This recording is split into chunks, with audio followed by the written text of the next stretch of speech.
welcome Jack Ma. Thank you. Thank you. Thank you. We've all become very cognizant of Jack and his story. And when Alibaba went public with the largest IPO in history, we knew a lot more about him. So I want to talk about his personal story. I want to talk about how many times he tried and failed and what kept him going. I want to talk about where he is today and how he got here, and where he is going and how he expects to get there. And if he gets there, what will it all mean for him and for the people that he wants to inspire? So I begin with this question, though, Jack. Why are you back at Davos? It's a long break for 7 years. I think my last trip here was year 2008. But I was coming for year 2001 for the Young Global Leader for Tomorrow. And remember, I never heard about the Davos when I came. But when I came, in the Switzerland, so many young people demonstrate. It was such a horrible thing that I was, and I asked them, why did they do it? They say, anti-globalization. And I say, why? Globalization is a great thing. Why people don't like it? And then we come all the way for 2 hours here. There's a machine gun. There's people checking. I say, oh God, is that a forum or is it a prison we're gonna go? Is that? But when I joined the forum at the Young Global Leader, I was thrilled by so many ideas. For the first 3-4 years, I learned what does the globalization mean? What does the corporate citizenship mean? What about social responsibility mean? All these new ideas, and I see so many great leaders talking about leadership, and I benefit a lot. And the year 2008 and 2009, when the financial crisis came, I think it's better to go back to work, because we can never win the world by talking. So go back, spend 7 years. Now I come back, I think it's time to do something return. Because I learned so much. Let's talk 12 years ago. So why I should not talking to the young global leader of today, sharing with them how we've gone through. Okay. So that was the thing. Let's start with where you are today. Just how big is Alibaba? How many people come every day? How many people come in a week? How fast is it growing? Yeah, we have over 100 million buyers visiting our site, shopping our site every day. And we created 100 million every day. We created 14 million jobs for China, directly and indirectly. And we grow from 18 people to 30,000 people, 18 people in my apartment, to now we have 4 big campus. Compared to 15 years ago, we were big, but compared to 15 years later, we're still a baby. And how big will you be 15 years from now? I think 15 years ago, I told my team that 15 years, in the past 15 years, we grow from nothing to this size. And 15 years later, I want people to know about Alibaba, know Taobao, because it's already everywhere. I want 15 years ago when we talk about what is e-commerce, why small business can using this e-commerce, this internet, can do business across the nation. And I hope 15 years later, people forget about e-commerce because they think it's like electricity. Nobody thinks it's a high tech today. Now, this is something that I don't want 15 years later, we still walk on the street talking about why and how e-commerce can help people. Talk about the IPO. Did it exceed your expectations? Well, it's a pretty small IPO, 250. Yes. Yeah. The largest IPO in the history of Wall Street. We raised. And number 2 was a Chinese bank. Thank you. I remember year 2001. We went to raise some 5 million, 3 million venture capitalist dollars in the USA, and got rejected. And I say we come back raising a little bit more. But I think, what we think more about is for $25 billion, how we can spend the money efficiently, because this is not the money, this is the trust from the world, the trust from those people. They want you to do better jobs, to help more people.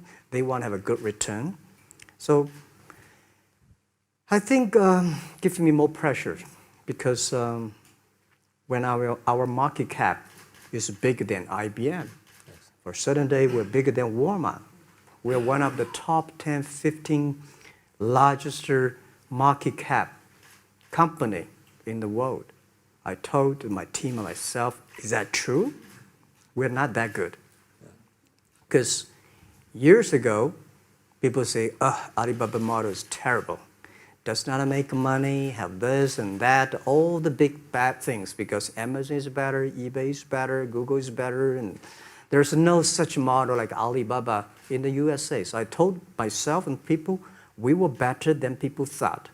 But today, when we are that big size, I said, no, we are not that good as people thought. We're just a company 15 years old.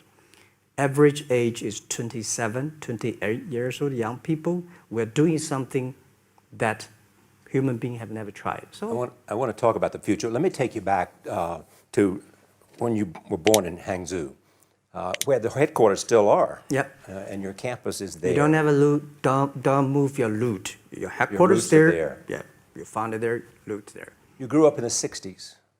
64. Born in 64. That was the time of the Cultural Revolution. Yeah, it was the end of the Cultural Revolution. It was, well, my grandfather was a tiny landlord, was considered, after liberation, was considered to be a bad guy. So I was, I know how tough it was when I was a kid.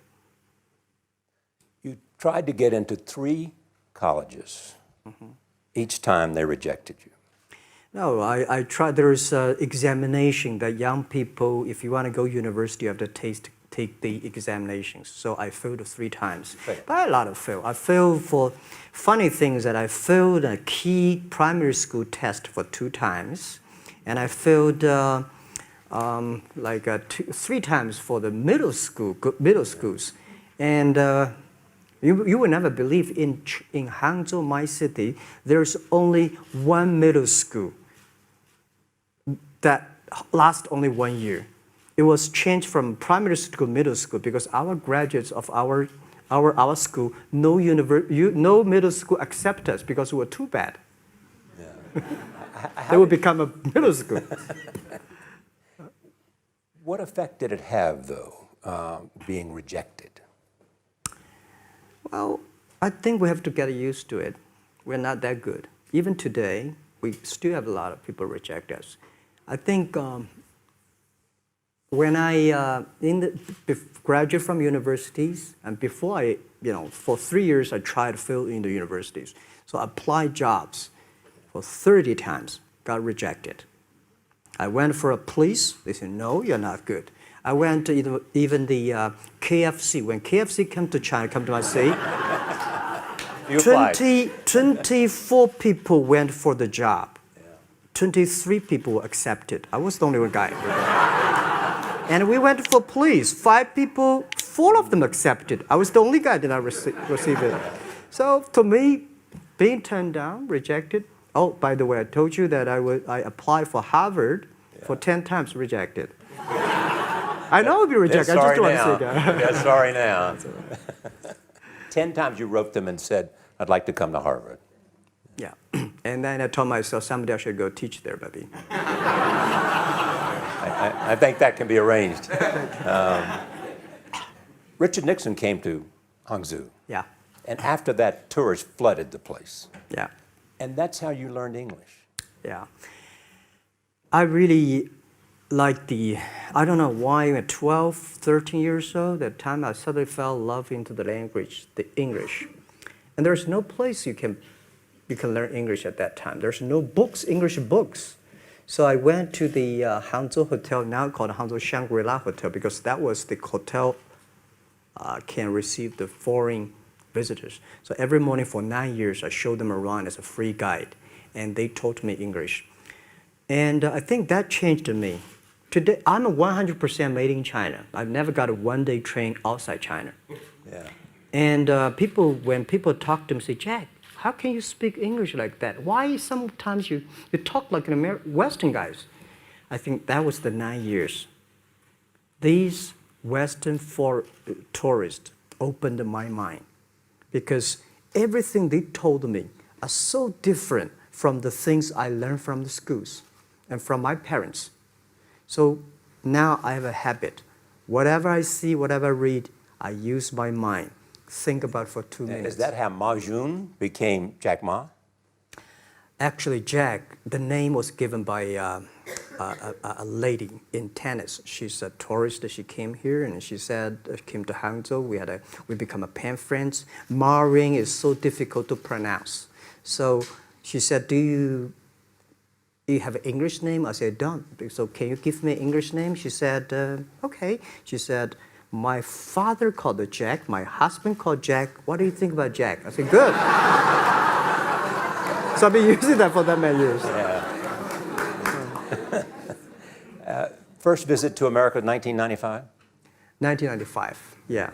I come here for a project helping the local government to building up a highway. And you tried the internet. I tried the internet in Seattle. And in a building called the U.S. Bank. I don't know whether the U.S. Bank is still there or not, but it's a building. And my friend opened a small office, which is like only 10% bigger than this room. And there are a lot of computers in there.